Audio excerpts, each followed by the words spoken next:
So we are here in Key West, Florida, celebrating Key West's 200th anniversary. Instead of traditionally doing fireworks like in celebrations, we've opted for drones, and people are really excited because that's never been seen in the Florida Keys. We were able to work with all the many agencies that control all the areas around here. Everybody's happy, and we're going to put on a good show. I'm about to even the score. Get ready, like nothing you've seen before.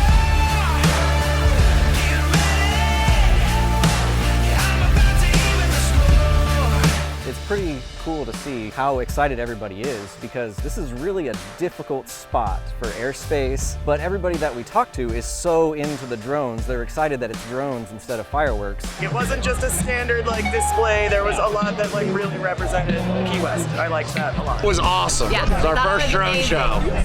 Yeah, it was fantastic. The movement, the lighting, perfect.